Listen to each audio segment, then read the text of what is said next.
សូមជម្រាបសួរពុកម៉ែបងប្អូនទាំងអស់គ្នាថ្ងៃនេះគឺយើងបានវិលត្រឡប់មកជួបគ្នាវិញហើយដែលនេះគឺជាអេផ isode ទី13របស់ Channel Lambo Food ដែលនៅក្នុងអេផ isode ទី13នេះគឺជារឿងរ៉ាវផ្ទាល់របស់បងប្រុសវិស្វករម្នាក់ដែលគាត់សូមមិនបញ្ចេញឈ្មោះទេគាត់ថាឲ្យ admin ហៅគាត់ថាបងសល់អញ្ចឹងទៅណាគាត់ថាសូមឲ្យ admin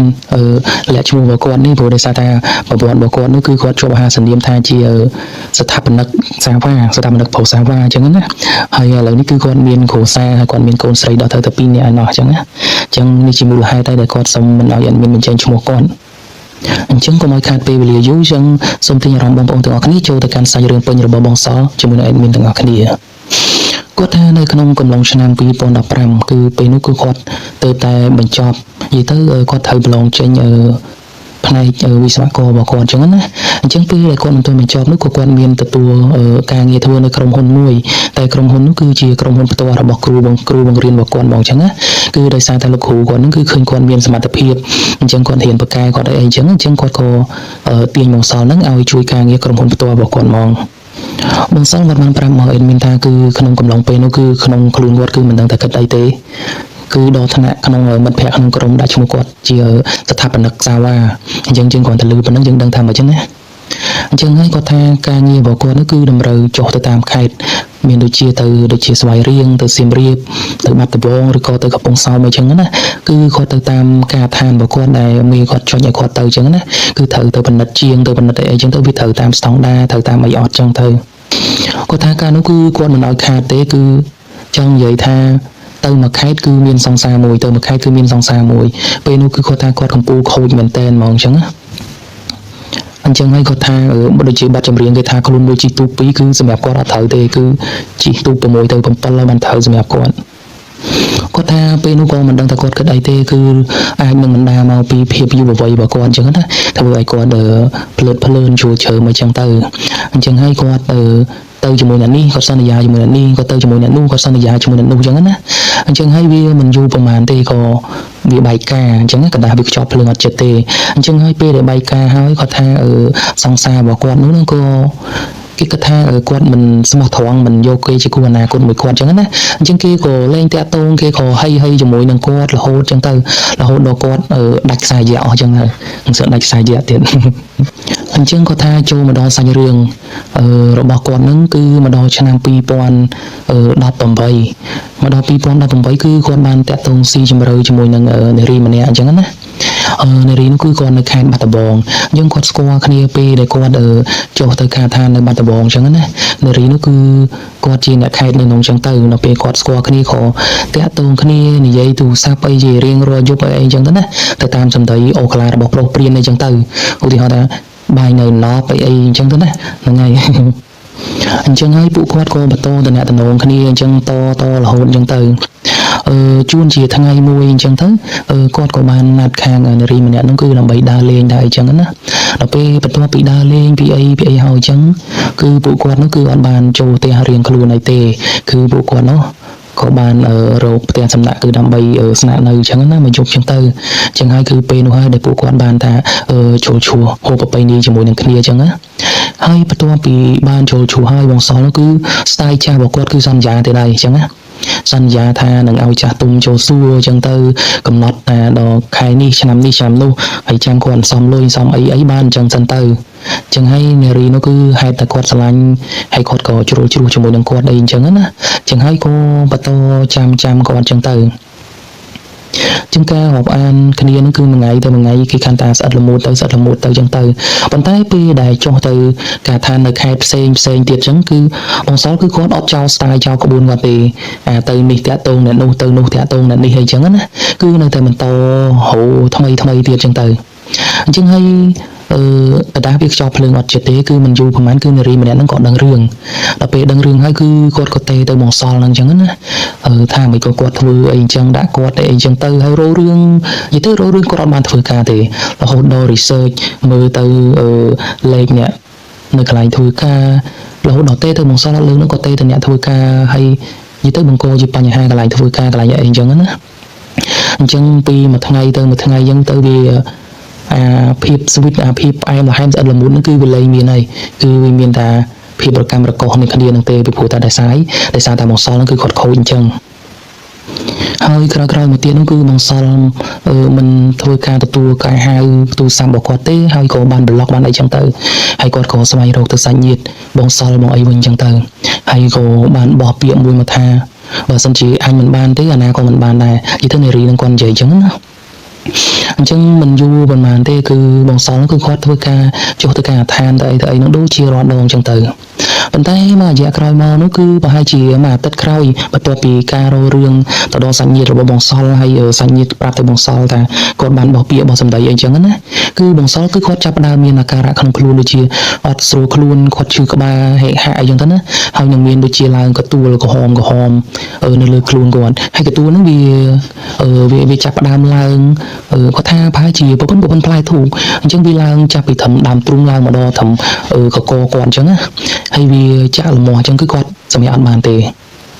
ហើយចំណែកដែលពេលយប់ឡើងអញ្ចឹងអានឹងរឿងដែលគាត់ដឹងមកក្រោយទេគឺមិនរួមការងារគាត់ម្នាក់ដែលស្និទ្ធចាំចំណាំចុះទៅខេត្តមួយគាត់នោះគឺអេដមីនសំហាយគាត់ថាបងម៉ាក់អញ្ចឹងទៅគឺបងម៉ាក់ហ្នឹងអ្នកប្រាប់មកគាត់ហើយពេលដែលគាត់មកលេងផ្ទះម្ដងគាត់គេងពេលយប់ទៅគឺអ្នកផ្ទះអ្នកប្រាប់គាត់អញ្ចឹងណាគាត់ថាពេលយប់ដែលគាត់គេងអញ្ចឹងទៅគឺគាត់ពាក់កណ្ដាលយប់គឺគាត់មកមើលគាត់ស្រ័យគាត់អីអញ្ចឹងទៅហើយតួតែអ្នកផ្ទះហ្នឹងគឺដាស់ឬក៏មិត្តភ័ក្តិបងម៉ាក់ហ្នឹងដែលគាត់ទៅខេត្តជាមួយហ្នឹងធម្មតាពេលដែលទៅខេត្តគឺក្រុមហ៊ុនគេចេញឲ្យដូចជាថ្លៃហូបចុកថ្លៃផ្ទះសំណាក់អញ្ចឹងណាអញ្ចឹងពួកគាត់ហ្នឹងគឺគេបន្ទប់2នាក់អេដមីនផ្លេច5ថងហ្នឹងអញ្ចឹងណាអញ្ចឹងអេដមីនសូមបញ្ជាក់ថងហ្នឹងអញ្ចឹងដូចជាពេលទៅខេត្តពួកគាត់គេជាមួយគ្នាអញ្ចឹងទៅហើយពេលយប់ហ្នឹងគឺមកសល់គាត់មានអាការៈហ្នឹងណាគាត់ស្អីងូគាត់ប្រកាច់ប្រកិនអីអញ្ចឹងទៅណាដល់តាបងម៉ាក់អីអញ្ចឹងទៅគាត់ផ្ទះឬក៏គាត់ខ្លួនអញ្ចឹងបានគាត់ភ្ញាក់ឡើងហើយពេលដែលគាត់ភ្ញាក់ឡើងគឺអាការៈរបស់គាត់គឺទៅបកខ្យល់គាត់ដកដង្ហើមអញ្ចឹងទៅណាហើយដល់ពេលហើយបងម៉ាក់គាត់សួរថាមានការអីអញ្ចឹងទៅហើយគាត់ថាគាត់យល់សពអត់ល្អយល់សពឃើញចេះចុះអញ្ចឹងទៅហៀបហួរប្រាប់តាមហ្នឹងអញ្ចឹងទៅហើយបងម៉ាក់គាត់ថាមកពីល្វើយអស់កម្លាំងពេកអីចឹងទៅកុំគិតច្រើនគឺដេកតទៀតអីចឹងទៅអញ្ចឹងអេដមីនសូមកាត់រំលងចូលមកដល់សាច់រឿងទី1ដែលបងសល់គាត់បានជួបហេតុការណ៍ហ្នឹងហ្មងអញ្ចឹងណាគឺពេលនោះពេលដែលគាត់ចុះទៅការឋាននៅខេត្តស្វាយរៀងគឺគាត់ចុះទៅជាមួយនឹងបងម៉ាក់អញ្ចឹងទៅដូចអ្វីដែលអេដមីននិយាយពីដើមអញ្ចឹងគឺក្រុមហ៊ុនគេចេញថ្លៃស្នាក់នៅថ្លៃអាហារថ្លៃអីចឹងឲ្យទៅគឺពេលដែលគាត់ទៅដល់ការឋាននឹងហើយគឺគាត់បានដើរមើលដើរអីតាមការងាររបស់គាត់អញ្ចឹងទៅណាមើលកលុកកលៀតអញ្ចឹងទៅវាត្រូវមួយប្លង់អត់មើលថ្នាំមើលអីអញ្ចឹងទៅតាទំហំដែលគេចាក់ដែលគេអីនោះវានិយាយទៅវាស៊ីមេត្រីគ្នាវាត្រូវតាមស្តង់ដារអត់អញ្ចឹងទៅកន្លែងណាដែលខុសគឺគាត់ដូចជាបាញ់កំប៉ុងសប្រៃឲ្យហៅមេការអីមកនិយាយដើម្បីកែគាត់ទៅតាមនឹងអញ្ចឹងទៅអញ្ចឹងហើយពេលដល់ល្ងាចឡើងគឺគាត់បានទៅផ្ទះសំណាក់ហ្នឹងដែលគេខាងក្រុមហ៊ុនគេបានចេញលុយឲ្យគាត់អញ្ចឹងណាពួកគាត់ទៅខេត្តហ្នឹងគឺគាត់ផ្ដើមអាសាសម្រាប់នៅផ្ទះសំណាក់ហ្នឹងជាគាត់អត់ខ្វល់ខ្វាយអីច្រើនទេពេលដែលគាត់ទៅហ្នឹងគាត់ត្រូវតែតាក់ទងទៅខាង reception ហ្នឹងប្រាប់ថាបុកបន្ទប់នេះប្រហែលយប់អញ្ចឹងទៅគឺគេរៀបចំទុកឲ្យគាត់ហើយដោយសារតែគាត់ជាមួយចាស់មួយប្រចាំគឺគាត់ទៅគេងសឹងតែរាល់ខែអញ្ចឹងណាអញ្ចឹងអេដមីនសំខាន់ពេលម្ដងយប់ឡើងអញ្ចឹងពេលម្ដងយប់ឡើងហ្នឹងគឺបងម៉ាក់ហ្នឹងគាត់កំពុងតែគេងចុចទូរស័ព្ទនៅលើក្រែហើយអញ្ចឹងទៅហើយបងសល់ហ្នឹងគឺគាត់បោះឲ្យការងារគាត់ពីថ្ងៃអញ្ចឹងណាគាត់មើលប្លង់នឹងកុំព្យូទ័រហើយជាមួយអ្វីដែលគាត់បានណូតពីថ្ងៃអញ្ចឹងទៅមើលចុះមើលឡើងអញ្ចឹងទៅស្រាប់តែគាត់ឮសូរចម្រៀងបំពេមិនចម្រៀងទេអធិស្ឋានឮសូរមនុស្សច្រៀងតែដូចរបៀបបំពេកូនណាជាងថាកូនម្ដាយកូនគេងទៅរូបម្ដាយនេះនៅក្បែរនេះទេគាត់ថាលឺជាបំពេកូននេះតែមិនដូចអេដមីនចឹងណាគាត់ថាច្រៀងឡើងកលួចគាត់ថាលឺតែសំឡេងហ្នឹងគឺភឺសបល់រហូតដល់ក្បាលអញ្ចឹងហើយគឺគាត់អត់គិតអីគាត់គិតថាបើហើយជាបងម៉ាក់ហ្នឹងគឺគាត់បើកសំឡេងទូរស័ព្ទលឺចឹងណាអញ្ចឹងគាត់អត់ងាកកមកទេគាត់នៅតែឈ្ងោកមើលរបាយការណ៍របស់គាត់ហ្នឹងគាត់ក៏និយាយថាបន្តសំឡេងតិចទៅគាត់កំពុងតែធ្វើការអីចឹងណាស្រាប់ដល់ពេលហើយបានមកសន្ទុះស្រាប់តែលឺទៀតលើហ្នឹងគឺគាត់ខឹងមែនតើគាត់ងាកមកគាត់ថាគឺគាត់ស្ដីឲ្យដឹងម្ដងថាមកគេធ្វើការអញ្ចឹងបើយើងអត់រវល់អីអញ្ចឹងយើងកុំរំខានគេអញ្ចឹងណាដល់ពេលដែលបងសល់គាត់ងាកមកគឺអ្វីដែលគាត់ឃើញគឺគាត់ឃើញបងម៉ាក់ហ្នឹងគឺ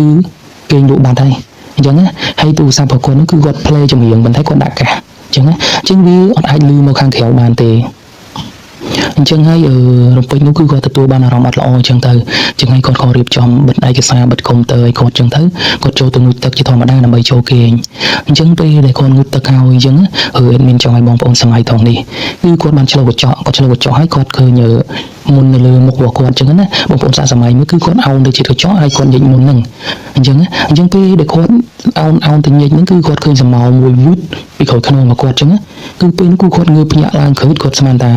បងម៉ាគេដើរពីក្រោយគាត់អីចឹងទៅតែការពិតនោះគឺអត់មានទេបងម៉ាគឺគាត់កំពុងតែសម្រាកនៅលើខេអញ្ចឹងណាអញ្ចឹងហើយគាត់ក៏ធ្វើការចេញពីបន្ទប់ទឹកចេញឲ្យមកអញ្ចឹងទៅគាត់ឡើងទៅគេងលើខេជាមួយមិត្តភ័ក្តិរបស់គាត់បងម៉ាហ្នឹងអញ្ចឹងហើយគាត់ក៏ទាញភួយដើម្បីមកស្តប់អញ្ចឹងទៅដល់ពេលគាត់ទាញមកគឺបងម៉ាហ្នឹងគាត់ភ្ញាក់ហើយគាត់ថាការងារហើយបានចូលគេងបងសល់ហ្នឹងគាត់ឆ្លើយថាអត់ទាន់ហើយទេហើយឲ្យនៅធ្វើមួយទៀតបើពេលកូនឲ្យស្ដាប់អញ្ចឹងនោះអញ្ចឹងហើយបងម៉ាគាត់អត់ចាប់អារម្មណ៍ដែរគាត់ក៏សង្ងំគេងទៅអញ្ចឹងទៅណាអញ្ចឹងហើយមានសំកាត់រំលងមកដល់ពេលស្អែកឡើងអញ្ចឹងពេលដែលស្អែកឡើងពួកគាត់ទាំងពីរនាក់គឺគាត់ទៅមើលការងាររបស់គាត់ជាធម្មតាអញ្ចឹងទៅដល់ពេលគាត់ទៅមើលអញ្ចឹងទៅគាត់ដើរមើលតាមកែងតាមជ្រុងគាត់មើលជីមើលអីតាមកិច្ចការងាររបស់គាត់អញ្ចឹងទៅហើយពេលនោះគឺវាជិតដល់ម៉ោងដែលគេត្រូវសម្រាប់ហូបបាយពេលថ្ងៃត្រង់ហើយវាម៉ោង11ជាង12អញ្ចឹងណាអញ្ចឹងហើយពេលនោះពួកគាត់ក៏ដើរបាយផ្លូវគ្នាដើម្បីមើលអញ្ចឹងទៅហើយគាត់កំពុងតែអោនមើលគាត់មើលទៅខាងផ្នែកការ៉ូមើលទៅខាងអីអញ្ចឹងស្រាប់តែគាត់ងើបមកវិញគឺគាត់ឃើញនារីម្នាក់ហ្នឹងគឺដើរនៅពីមុខគាត់ហ្នឹងប្រហែលជា30ម៉ែត្រអញ្ចឹងគឺនារីនោះគឺស្លៀករ៉ូបសហើយសក់របស់គាត់ហ្នឹងគឺវែងឡើងដល់ត្រឹមចង្កេះតែគាត់មើលឃើញថាពីក្រោយទេតែគាត់អាចសន្មត់បានថាគឺជាស្រីស្អាតអញ្ចឹងណានិយាយទៅបងសល់ហ្នឹងគឺគាត់ស្ថាបនិកពាក្យដែលស្ថាបនិកសាប្រូសាវ៉ាហ្នឹងគឺត្រូវមួយគាត់ហ្មងអញ្ចឹងណាព្រោះតែគាត់តែអញ្ចឹងគាត់អាចមើលឃើញគាត់អាចស្មានដឹងដែរអញ្ចឹងហើយពេលដែលឃើញអញ្ចឹងហើយគាត់ក៏ស្រែកសួរថាចាឯងពីណាគេហើយមិននឹងធ្វើអីអញ្ចឹងណាព្រោះការថាងគេកំពុងតែសាងសង់អញ្ចឹងវាមានគ្រោះថ្នាក់មានអីអញ្ចឹងទៅហើយនារីម្នាក់ហ្នឹងគឺអត់ឆ្លើយមួយគាត់ទេគឺក៏បានដើរទៅគាត់ក៏ដើរតាមក្រោយស្រាប់តែគាត់ទៅលើសំឡេងគាត់ដើរតាមក្រោយនារីម្នាក់ហ្នឹងគឺគាត់រត់ឡើងលឿនគាត់ទៅហក់ទម្លាក់ពីលើនឹងចុះទៅក្រោមហ្មងទៅតាមបង្អួចហ្នឹងណាហើយដល់ពេលហើយបងសល់ហ្នឹងគាត់ឃើញអញ្ចឹងគឺគាត់បងស្ទូហក់ទៅចាប់អញ្ចឹងណាតែរំពេចហ្នឹងគឺពួកម៉ាក់របស់គាត់បងម៉ាក់ហ្នឹងគឺមកកបួចអាវគាត់ពីក្រោយទៅហើយគាត់ក៏សួរថាវាថៃឯងថៃបានឯងហក់អីជាមួយចូលពីអញ្ចឹងណាស្រាប់បងសល់គាត់ថាគឺអញជួយម្នាក់ស្រីនោះគឺគាត់បានលោតចុះទៅក្រោមអញ្ចឹងណាចឹងហើយពីរនាក់គាត់ហ្នឹងក៏មើលទៅក្រោមគឺអត់មានឃើញអីទេហើយបងម៉ាក់ហ្នឹងតែគាត់ភ័យផងគាត់ខឹងផងគាត់ស្ដីឲ្យគាត់ថាឯងមែនតើហើយបាយចំមកសម័យគាត់តែឃើញបាវស៊ីម៉ង់ឯងក៏ឃើញថាស្រីស្អាតអញ្ចឹងណាគឺគាត់អត់ជឿសម្ដីរបស់បងសល់ហ្នឹងទេអញ្ចឹងហើយពួកគាត់ក៏ធ្វើការវែងញែកមួយគ្នាអញ្ចឹងមកសធូអញ្ចឹងទៅអញ្ចឹងហើយបងម៉ាក់ក៏គាត់ខ្ជិលវែងឆ្ងាយគាត់ក៏ទាញដៃបងសល់ឡើងចុះមកក្រោមហើយគាត់ថាតោះទៅស៊ីបាយកុំគិតខ្វល់ខ្វាយអីច្រើនពេកមិនក៏មិនទៅអញ្ចឹងហើយពួកគាត់ក៏នាំគ្នាចុះមកក្រោមទៅហូបបាយជាធម្មតាអញ្ចឹងទៅតែមានបច្ចៈហ្នឹងគឺពេលដែលគាត់ឃើញហ្នឹងគឺវាកថាថ្ងៃត្រង់ហ្នឹងទេវាមិនមែនជាពេលយប់ឬក៏ពេលអាសៀលអីទេ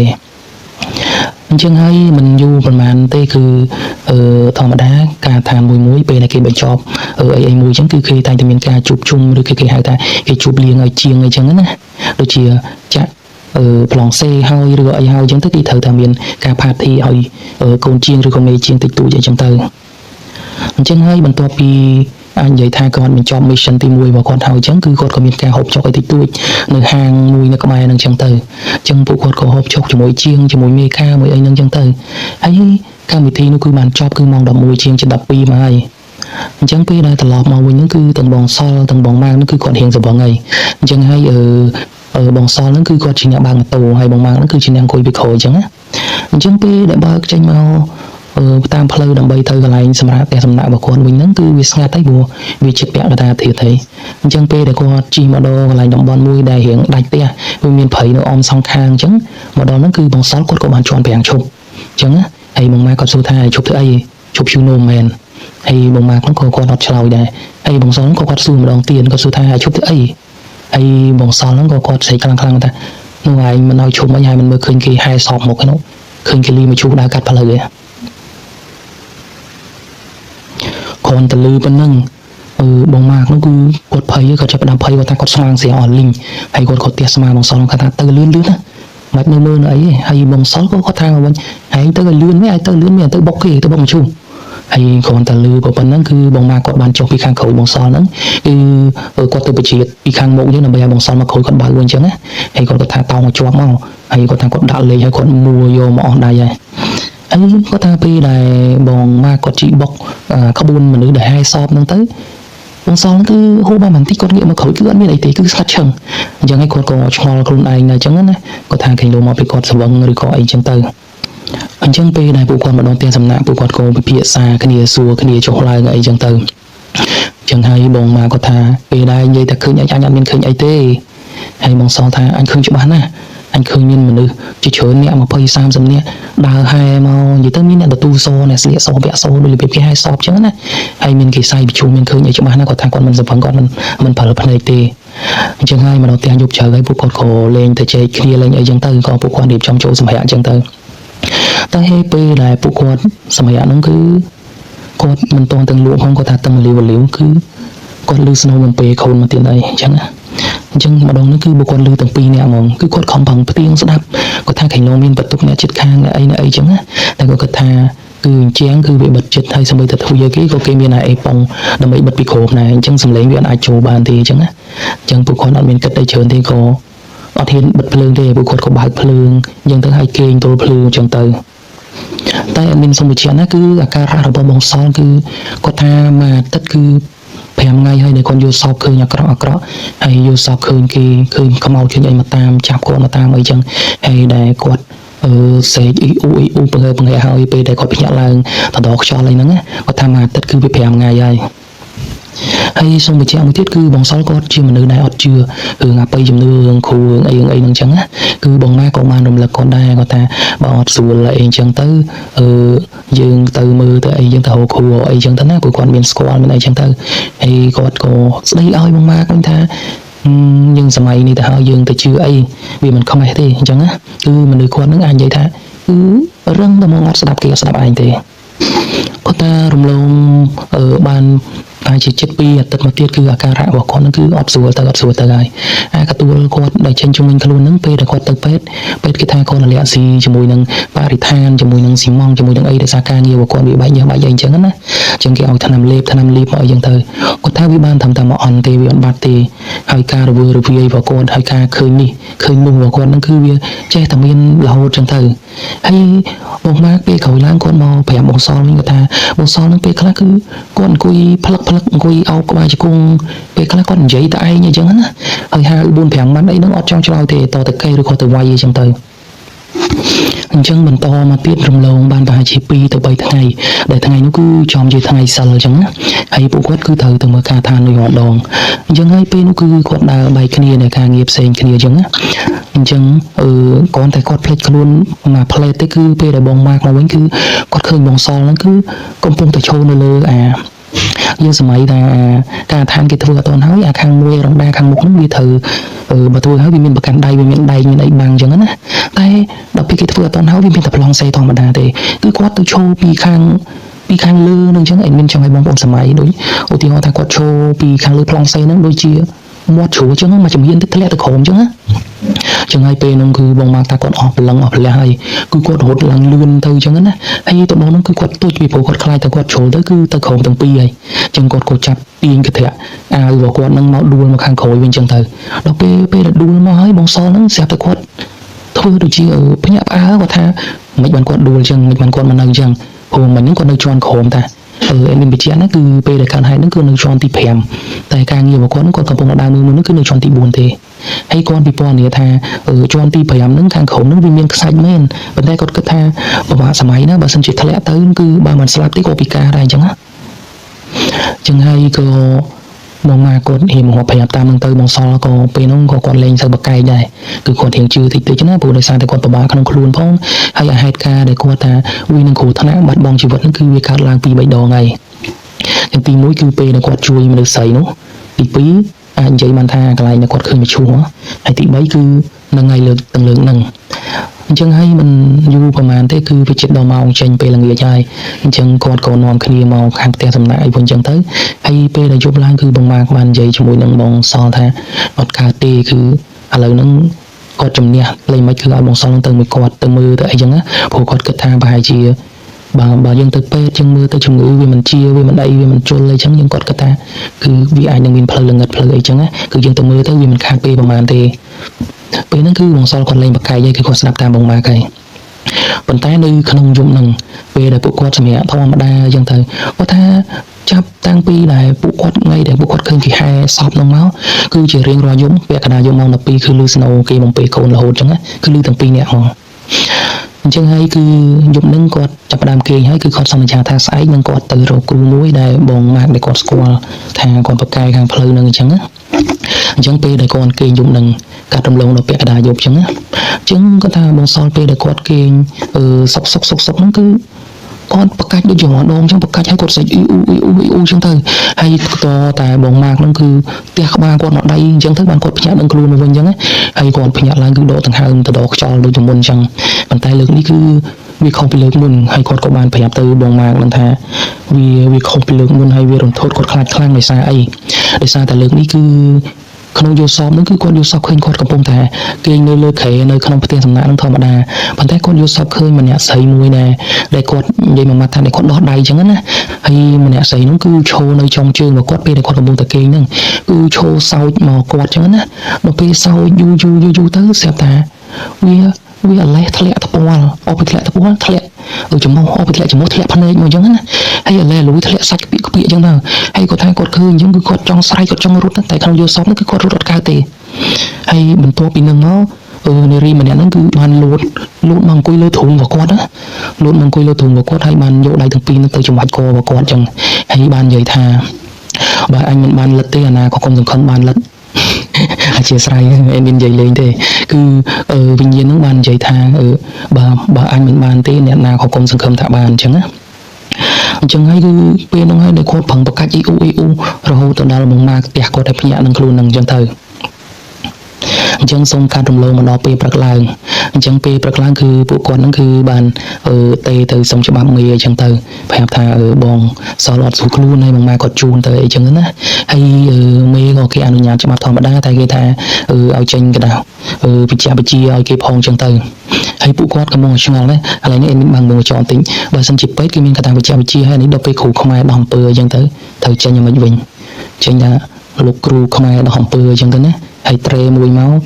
មានខ្មោចចូលអញ្ចឹងអធិស្ឋានថងនេះអត់មាននិយាយលេងទេអញ្ចឹងចូលមកកាន់សាច់រឿងជាងវិញអញ្ចឹងហើយគឺបងម៉ាក់នោះគឺបានជួនបងសល់នឹងទៅដល់ផ្ទះគ្រូនឹងគ្រាន់តែទៅដល់ផ្ទះគ្រូនឹងអីហើយអញ្ចឹងទៅគ្រូនឹងក៏គាត់បានមើលបានអីមកអញ្ចឹងគាត់ថាហើយក្មួយឯងទៅធ្វើអីណាគេមកអញ្ចឹងបានគេខឹងដល់ឋានៈហ្នឹងហើយគេតាមមិនលែងនោះទេអញ្ចឹងហើយគាត់ក៏បានរៀបរាប់រឿងហៅទាំងប្រមាណទៅប្រាប់លោកគ្រូនឹងអស់ហ្នឹងទៅអញ្ចឹងលោកគ្រូថាមិនអីទេមកដល់នេះហើយចាំលោកគ្រូជួយទៅតាមលទ្ធភាពរបស់គ្រូអញ្ចឹងណាអញ្ចឹងហើយគាត់ក៏គេថាគាត់បិទភ្នែកគាត់ស្មឹងស្មាតគាត់មកបន្តិចអញ្ចឹងទៅគាត់ថាត្រូវរបស់គេហើយហើយរោគទទួលអាការៈទីងធងផ្លឹកអីហ្នឹងគឺសិតតែគេបជារបស់មកទេប៉ុន្តែគាត់ថាឥឡូវហ្នឹងគេគ្រប់គ្រងជាងវាមិនទាន់បានវាមិនទាន់សុបអញ្ចឹងណាពេលណាដែលគេគ្រប់គ្រងយើងបានគឺគេផ្ដាច់យកយើងមកពួកគេធ្វើហ្នឹងគេធ្វើផ្ដាច់ហើយគាត់ក៏សួរទៅគ្រូនឹងថាអាចជួយបានអញ្ចឹងថាអត់អីទេគឺអាចជួយបានប៉ុន្តែតម្រូវឲ្យសម្រាប់ព្យាបាលនៅផ្ទះគាត់មួយអាទិត្យអញ្ចឹងណាចឹងហើយគឺបងសល់ក៏យល់ព្រមតាមនឹងអញ្ចឹងទៅហើយបងម៉ាក់នោះក៏គាត់ទៅធ្វើការមុនអញ្ចឹងទៅពីព្រោះគាត់អាចជួបទាំងពីរនាក់បានទេដល់មួយអាទិត្យណា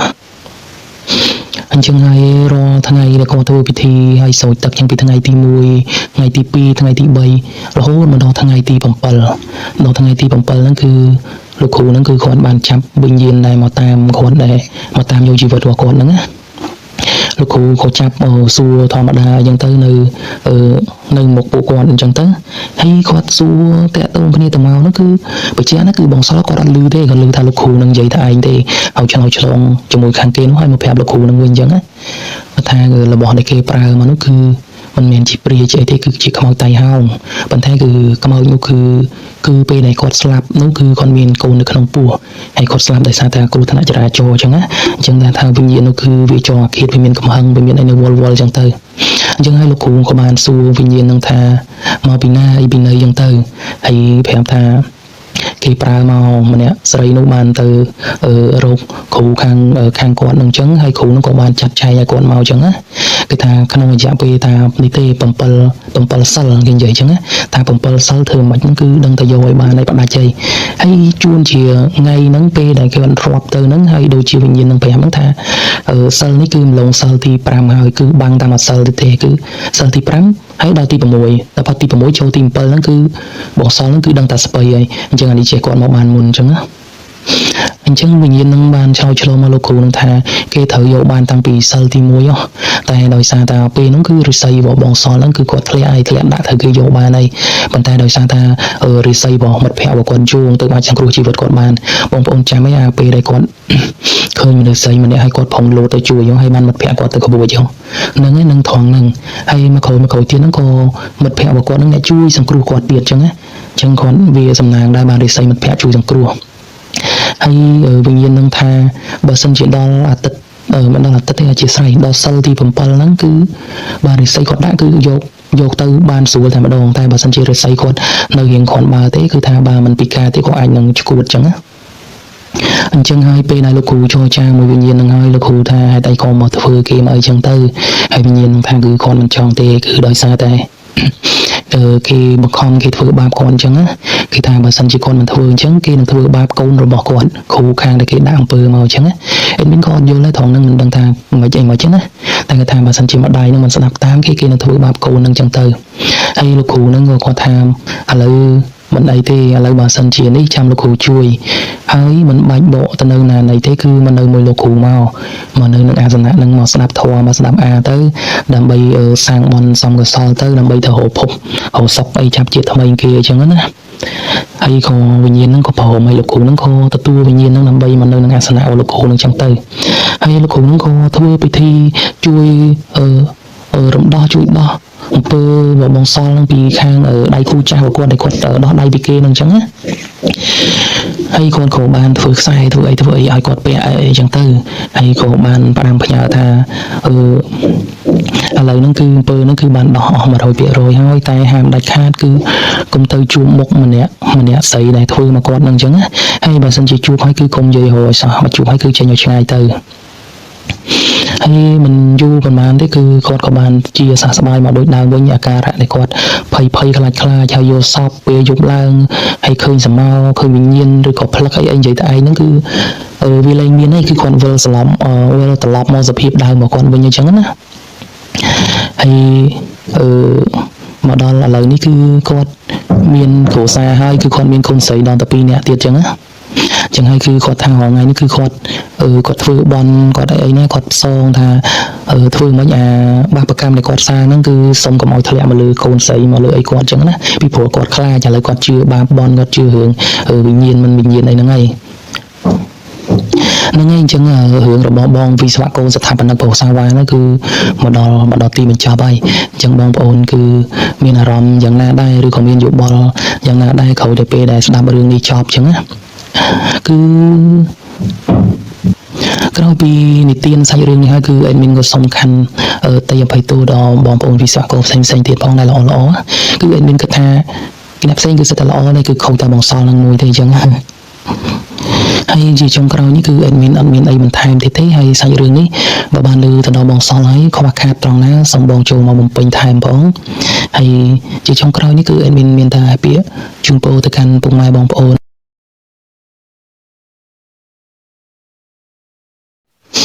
បាទសូមជម្រាបសួរពុកម៉ែបងប្អូនទាំងអស់គ្នាថ្ងៃនេះគឺយើងបានវិលត្រឡប់មកជួបគ្នាវិញហើយដែលនេះគឺជាអេផ isode ទី13របស់ Channel Lambo Food ដែលនៅក្នុងអេផ isode ទី13នេះគឺជារឿងរ៉ាវផ្ទាល់របស់បងប្រុសវិស្វករម្នាក់ដែលគាត់សូមមិនបញ្ចេញឈ្មោះទេគាត់ថាឲ្យអេដមីនហៅគាត់ថាបងសល់អញ្ចឹងទៅណា